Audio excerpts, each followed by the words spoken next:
Assalamu alaikum dear students. We are studying the chapter number 6 biomolecules and today our topic is about the sources and functions of the lipids. इससे पहले जो last topic है उसमें हमने जो है वो लिपिड्स के मतलब जो है डिटेल स्ट्रक्चर उसका देखा है, उसकी टाइप्स देखी हैं।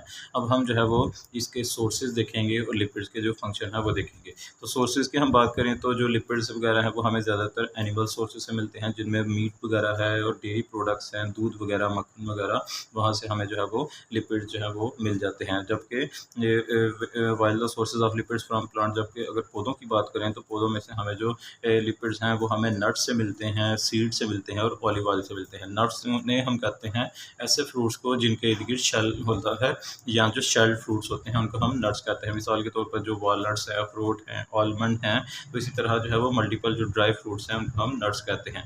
उसके अलावा जो बीज वगैरह हैं उनके अंदर जो है वो ऑयल पाया जाता है, और जो ऑलिव ऑयल है वो भी सोर्स है लिपिड्स का। अब उसके बाद plant synthesize oils and store them in the seeds.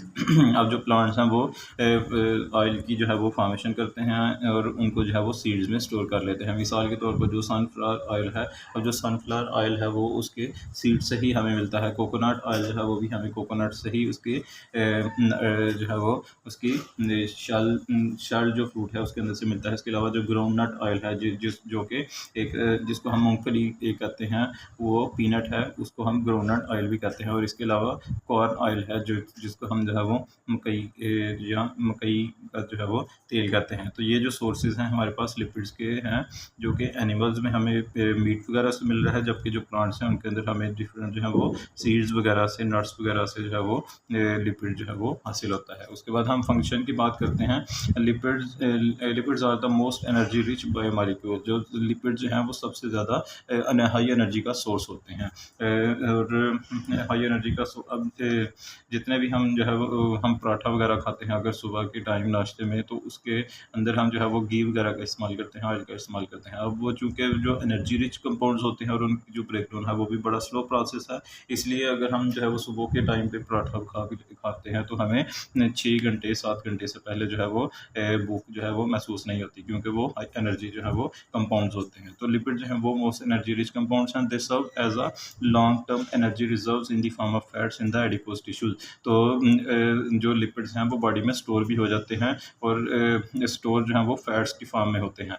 अब जो ये स्टोर जो है वो फैट्स की फॉर्म में होते हैं, और वो जो स्टोर हो रहे होते हैं बॉडी के अंदर, तो बॉडी में जो कुछ एडिपोज टिश्यूज़ हैं जिनके अंदर जो लिपिड्स है वो स्टोर हो रहे होते हैं इन दी फॉर्म ऑफ फैट। अब एडिपोज टिश्यूज़ जो हैं ऐसे टिश्यूज़ होते हैं जो कि हमारी डर्मस के जो हमारी एपिडर्मस के जो नीचे वाली जो लेयर है डर्मस, उसके साथ जो है वो पाए जाते हैं सेकेंड लेयर में। और इनका फंक्शन जो है कि वो स्टोरेज कर रहे होते हैं और साथ साथ हमारी जो बॉडी टेम्परेचर है उसको जो है वो मेंटेन रखते हैं। खासतौर पर जब सर्दियों में बहुत ज़्यादा टेम्परेचर जो है वो फॉल कर जाता है, तो एडिपोज टिश्यूज जो हैं उनके अंदर फैट्स मौजूद होते हैं। वो जब उनमें फैट्स जो है वो उसकी ब्रेकडाउन होती है तो वो एनर्जी भी रिलीज़ करते हैं और साथ साथ बॉडी हीट को भी मेंटेन करते हैं। When the body requires the energy, the stored lipids are broken down to release the fatty acids and glycerol. तो आप देखते हैं कि जब ये लिपिड्स जो हैं वो जब बॉडी को एनर्जी की रिक्वायरमेंट होती है तो ये जो लिपिड जो हैं ये इनकी ब्रेकडाउन होती है, और ब्रेकडाउन के रिजल्ट में इन लिपिड्स में से जो है वो फैटी एसिड्स और ग्लिसरॉल जो है वो रिलीज होता है, और जो कि एज ए ईंधन के तौर पर, एनर्जी के तौर पर जो है वो बॉडी इस्तेमाल करती है। Lipids are essential components of the cell membrane. तो इसके भी हम डिस्कस कर चुके हैं कि जो सेल की मेम्ब्रेन है, आउटर कवरिंग है, जो बाई लेयर है वो भी लिपिड्स की ही बनी होती है। Lipids act as insulators and protect the vital organ. अब जो लिपिड्स हैं वो इंसुलेटर का काम करते हैं। इंसुलेटर का मतलब है कि ऐसे मटेरियल जो कि ना तो हीट को एस्केप होने देंगे, जो बॉडी के अंदर बॉडी की जो अंदर की हीट है उसको इन्वायरमेंट में एस्केप नहीं होने देते, और बाहर की जो अगर वो बाहर अगर टेम्परेचर लो है, सर्द है, तो उसको अंदर जो है वो उस ठंडी हवा को जो है वो बॉडी में दाखिल नहीं होने देते। तो एज ए इंसुलेटर के तौर पर, ब्लैंकेट के तौर पर, कवर के तौर पर जो है वो काम करते हैं। और हमारे बहुत से इंपॉर्टेंट ऑर्गन्स की जो है वो जो प्रोटेक्शन कर रहे होते हैं। मिसाल दी गई है यहाँ पर, for example adipose tissue surrounding the organs provide the cushioning and the heat insulation. अब जो एडिपोज टिश्यू जिसकी अभी मैंने बात की, तो वो क्या करते हैं कि ऑर्गन को स्ट्रॉन्ग करते हैं, क्योंकि उनके अंदर फैट डिपॉजिट हो जाते हैं और उससे जो है वो कुशन लाइक जो है एक टेक्सचर मिलता है उस ऑर्गन को। अगर वो कोई फिजिकल इंजरी या वही कोई प्रेशर जो है वो उस ऑर्गन पर पड़ता है, तो जो एडिपोज टिश्यूज़ ने उन ऑर्गन को स्टोर किया होता है, कवर किया होता है, तो उसकी वजह से डायरेक्ट प्रेशर जो है उस ऑर्गन पर नहीं जाता, तो एक कुशन लाइक जो है वो एक आरामदेह जो हो एक जो है वो एहसास जो है वो ऑर्गन तक जो है वो पहुँचता है। तो इसके अलावा जो हीट इंसुलेशन जो है उसमें भी जो एडिपोज टिश्यूज़ हैं उनका किरदार है। हीट इंसुलेशन का मतलब है कि जो सर्दी में बहुत ज़्यादा जब बाहर ठंड होगी तो जो हमारी इंटरनल बॉडी हीट है वो 37 डिग्री ही मेंटेन रहेगी, और वो मेंटेन रखने में जो है वो हमारा फैट्स जो हैं, लिपिड जो हैं वो किरदार अदा करते हैं। Some lipids help in the synthesis of hormones.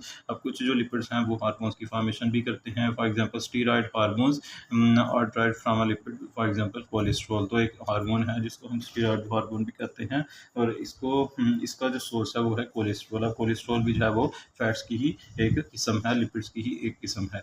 Lipids help in the absorption of fat soluble vitamin, that is vitamin A, D, E and के इन द डाइजेस्टिव सिस्टम। अब हमारे पास जो है वो दो टाइप्स के विटामिन होते हैं बॉडी के।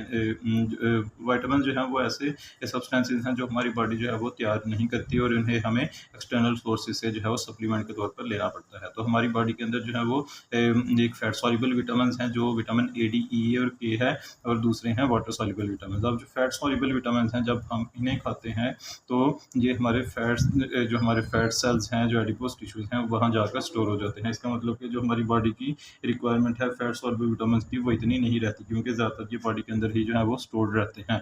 जबकि जो वाटर सॉल्युबल विटामिन हैं वो हमारी बॉडी के जो है अंदर उनकी जो है वो कमी हो जाती है, और उन्हें हमें बार बार जो है वो लेना पड़ता है, क्योंकि वो वाटर के साथ डिजॉल्व होकर तो बॉडी से बाहर रिलीज भी हो जाते हैं। और मिसाल के तौर पर जो विटामिन बी है और विटामिन सी है उनको हम वाटर सॉल्युबल विटामिन कहते हैं।